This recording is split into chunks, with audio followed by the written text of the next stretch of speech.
Today we're comparing two guns, the current state-of-the-art in Special Forces rifles, the Geissele Super Duty, and the future state-of-the-art in Special Forces rifles, the SIG MCX Spear LT. These are both civilian market versions, but a good comparison nonetheless. Nailed it.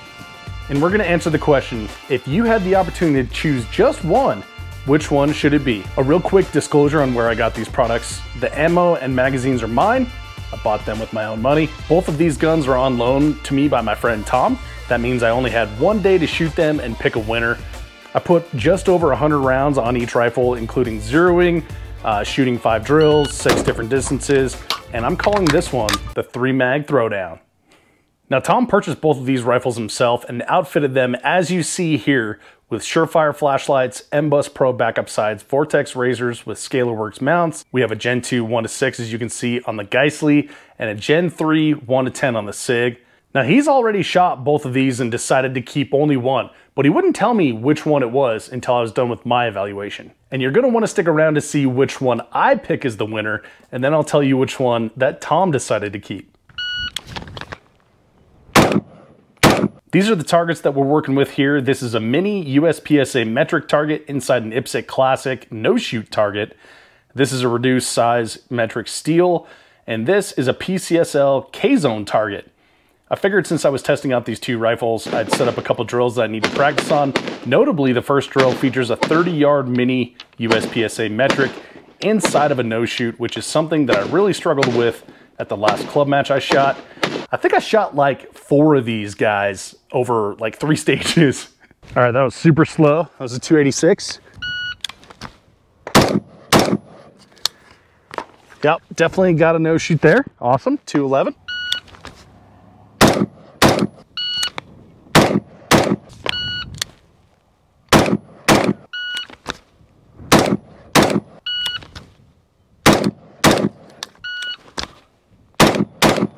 There we go. 179. We're getting some mechanics down now.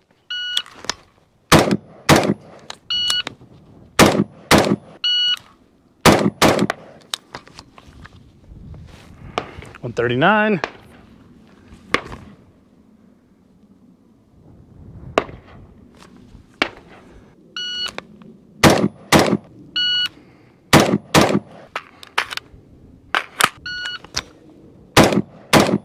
Ah, that was a no shoot. 189.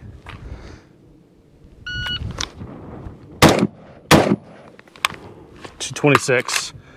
All right, so full mag on that one. This shoots pretty freaking good. Actually doesn't have like a ton of recoil. Ergonomics are exactly what you would expect from your standard modern AR-15.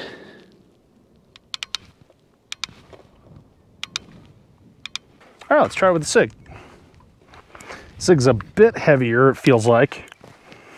I don't quite like the stock from when I was zeroing it. We'll see how I like it now. Definitely got to use a different part of your face on here because it's so low. And there's no purchase like there is on the B5 SOP mod. And then trigger on this is not nearly as good so far. So we'll see. And this is, they call it Coyote Tan. I got the medium Coyote Tan PMag. They go together like medium and Coyote Tan.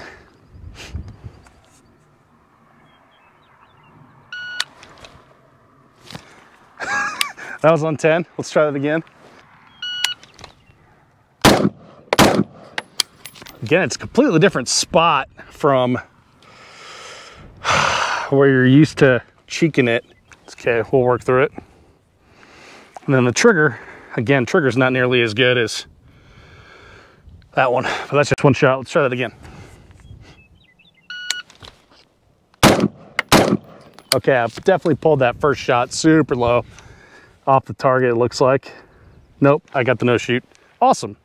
At least I'm consistent.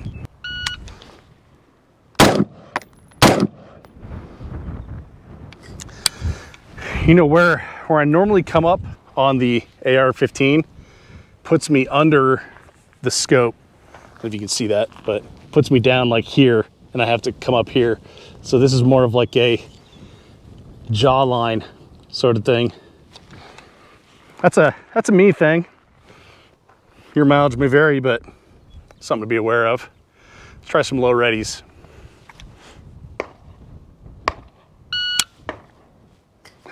That time I came in way over the scope because I was compensating for it. Let's try it again.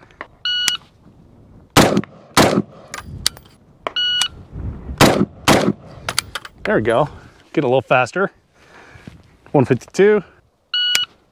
That time I came in way over the target, so 181. Took me a second to readjust. That was a no shoot for sure. 132. Way too fast. Need to work on better mechanics here.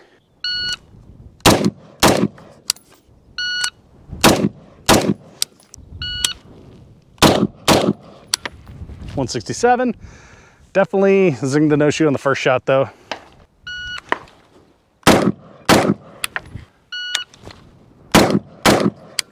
Real quick to see if this thing runs on low power.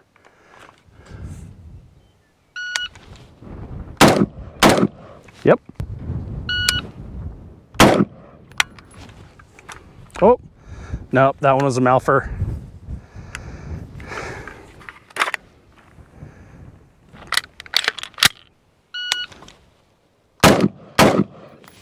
All right, 206. So neither of these rifles are very light, but the Geissele seems heavier. I think it's because the operating system, that big ass muzzle device, and then the scope is farther forward too. So I'm sure that adds to it, because on the Geissele, you don't have an adjustable stock. So you have to put the scope farther forward to get that eye relief that you want. If you just kind of look in line with the safety there, you can see this is much farther back from the safety. You can see it on the chamber too.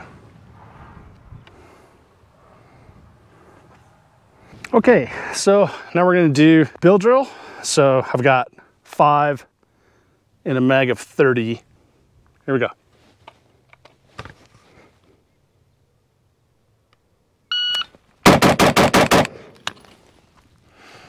All right, all A's. That was cool. 161. By the way, 7 yards. 203. 138. Got all alphas, and that first one was a pretty low delta. Yeesh. This trigger's fucking sick though. 187. All right, that one, I really tried to push it. It was all over the place. It was 120. That was fun. Nice way to burn through a mag. That was cool. This trigger is fast. Real fast. Like, I know triggers can be replaced, but this trigger's fast. Yeah, I like it. Okay, we changed batteries, we changed guns, and we're back at it. Okay, so that seems like super slow. I was trying to push it. It was a 155. I think it's just because the trigger is really hard, but, or maybe it's hard to get the sight picture. Just felt slow, but it was 155. It wasn't too bad. All right, I let that one rock me quite a bit. Still in the A zone. It was a 218. God, it just feels really slow. It's 205. The other gun just feels so fast. It's not the consistent spot getting in the scope. Let's try it again from low ready. And cheat it. Feels like a ton more recoil too. I dropped 2 Charlies on that one. 174. Man, it just seems like it just takes so long to get in the scope. But that was a 188. I mean, those are not super fast times, but they're not slow either. But it just feels like it takes a long time to get in the scope. By the way, I was standing here on that little spot, and those are the SIG. Some there, some way over there. Those are the SIGs, and then over here is the Geissele pile. Nice little pile, keeps them there. Okay, so this is a super fun drill, easy to set up. I have not run it in quite a while. It's a shoot, reload, shoot. So basically we're gonna shoot one round. So we have a magazine with one round in it. We're gonna shoot, drop the mag, reload from my belt, and then we're gonna shoot again. And we're gonna start on target. That's a small steel that we're shooting at over there. Typically you do this with like a BC zone, which is probably 4 times the size of that thing, but we're gonna do it anyway. It's a fun drill. Again, haven't done it in a long time because I typically shoot competition, and now with 40 round PMags and D60s, we really don't have to reload that much, so.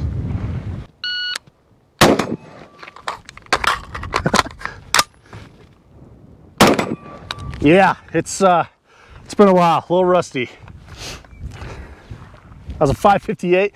Good news is we can do much better than that. All right, so now just put the mag that now has 28 rounds back in my belt, and grab the empty mag, put that in, because we do have that one in the chamber, and we do it again.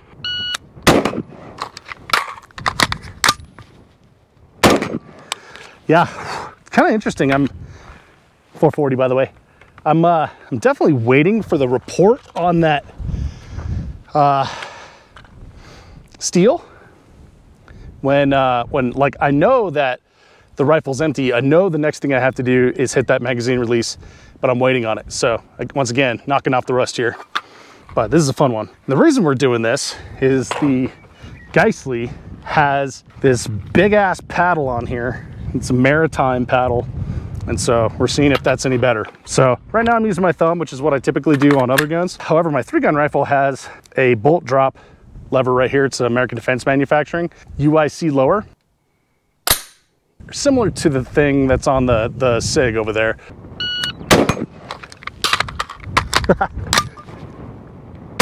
Again, this looks much cooler for YouTube if you use a bigger target.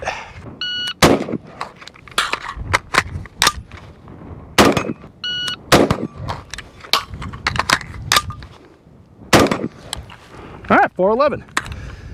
Got some pronghorn to have joined us.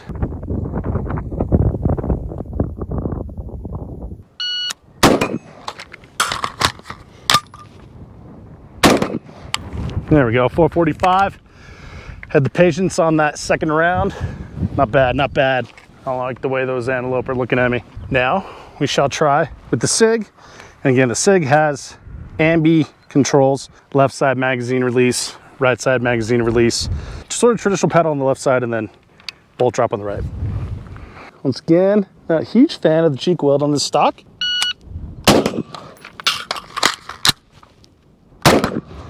Okay, that was fast, 405. You cannot deny that was fast.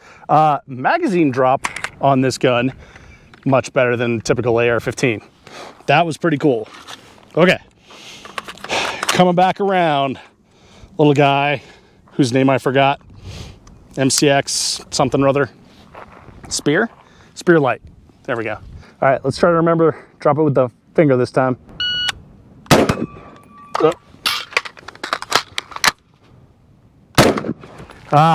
Got flustered there. Couldn't remember what order I was doing stuff. That was a 539. Not bad. Let's try that again. We can do that, but we can do better.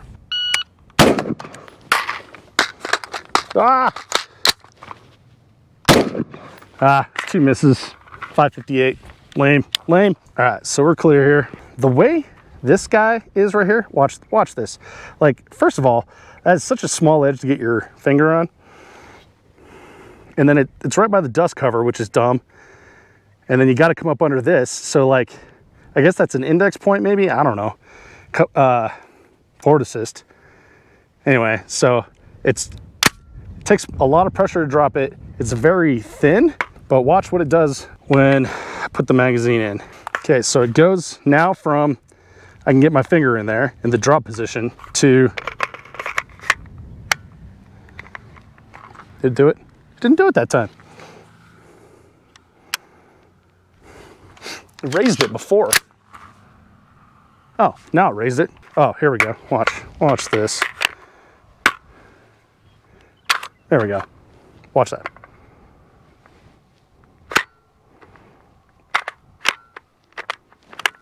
See that? How it moves it? It moves it into a place where it's not really advantageous to use. Okay.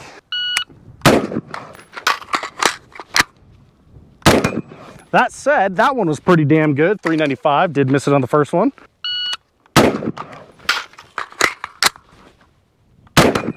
There we go. 414, still missed it on the first one. This is a fun draw I like to do a lot because 50 yards minimum safe distance for steel. Might as well do like a quick one on paper. This one's low because it has to be in a berm, which obviously is a good practice to have them in the berm. So we're gonna do 2 on this, 1 on the steel, and then we're gonna repeat that. I think we got 15 rounds in here, so we're gonna do that 5 times, and then we're gonna switch guns. Okay, so 1 extra shot and then a miss on the steel. Should have just stopped right there. Whoopsies. There we go. 223.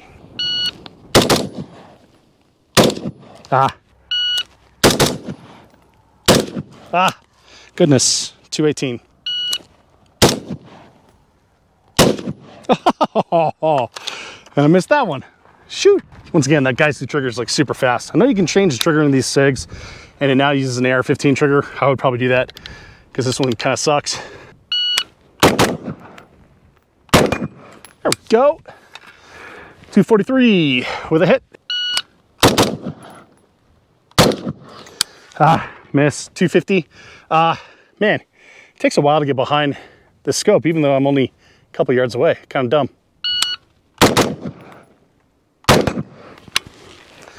That was a little better. I really concentrated on getting it on my chin instead of my cheekbone like I normally do. Just have so much time on the AR platform. It's tough to break it, you know. 255. This does feel heavier way out on the end. I mean, it's got a bunch of stuff on here, like a flashlight I typically don't shoot with. This seems like a really heavy muzzle brake, muzzle or flash hider, I mean. And then of course the piston system. There's a bunch of carbon steel right here, but it's doing okay. It sounds different when you shoot. It sounds different. It sounds weird. Everything's definitely happening in front of you rather than in the receiver. Missed. Empty. All right. That one was a 287 with a miss. Before shooting these drills, I started by getting a quick 0 at 50 yards using IMI 556 77 grain with Sierra Match King boat tail hollow points. There was a bit of a breeze, so I looked it up on Windy, and it was only 7 miles per hour, so I was good to go. And you might notice in my dynamic island that I'm listening to music. In this case, it's the Beastie Boys' Licensed Dell, because of course it is. And I'm doing so through IsoTune Sport Advanced BT Ear Pro. I'm a convert on Bluetooth hearing protection, and now I listen to music or podcasts whenever I'm setting up on the range or zeroing.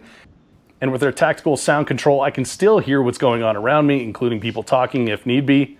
IsoTune Sport is a great sponsor of the Prep and Press channels. Check out their website at the link in the description and use the code 3GUN15 if you buy something from there and save yourself 15%. They're actually running a Father's Day sale right now, and I did test it on the website before recording this, and the 15% works on top of that. So you can save a ton of money, and you shouldn't wait because I don't know if it's supposed to do that. Now back to the 3-mag throwdown. I zeroed at 50, and then I fired a slow, controlled 5 rounds at 100 with each gun. The point of this wasn't to get the best group, but to see what I could do rather quickly with practical accuracy.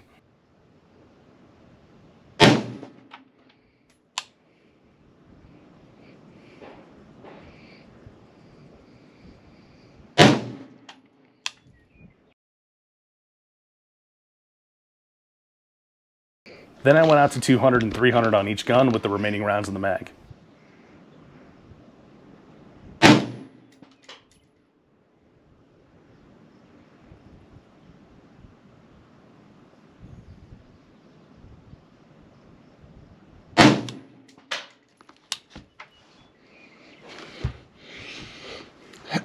All right, so I kind of like this trigger actually. There's a very long take up to it. Very long take up. And see, look at that. Very long take up. But once you get through that take up, the brake, it's pretty light and super clean. And with a 50-yard zero at 200, this thing's like tack driving. No problem on that steel target. We'll go to 300. Hold her at the neck.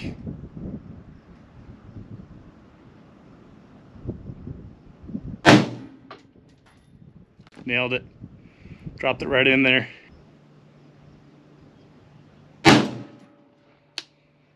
Oh. Okay, that trigger kind of sucks. Super, super heavy. Super heavy trigger. A few moments later.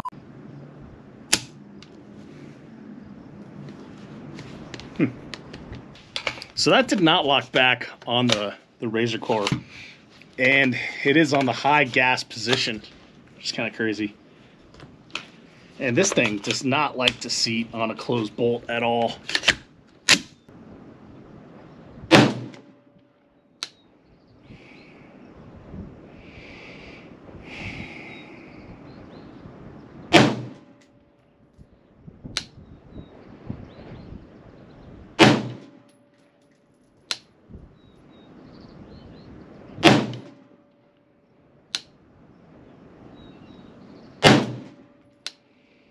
Okay, got my 5 on that target now.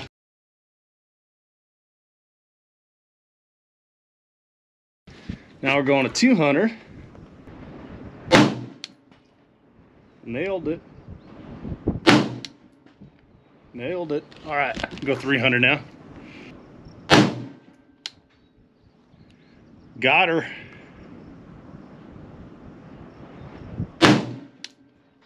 So I held it at the neck and I hit it in the head. And then the second time I held it in the center of the center mass, and then it went below the plate.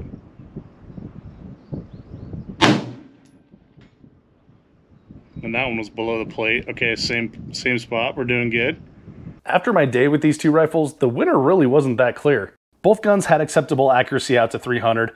I felt confident with the Geissele, and you heard me constantly complain about the head position on the SIG. So ultimately, I picked the Geissele, and the owner picked the Geissele too. The SIG is actually on its way back to his shop to be sold. This was a really fun video to do, so thanks for watching. I do appreciate it. We'll see you next time.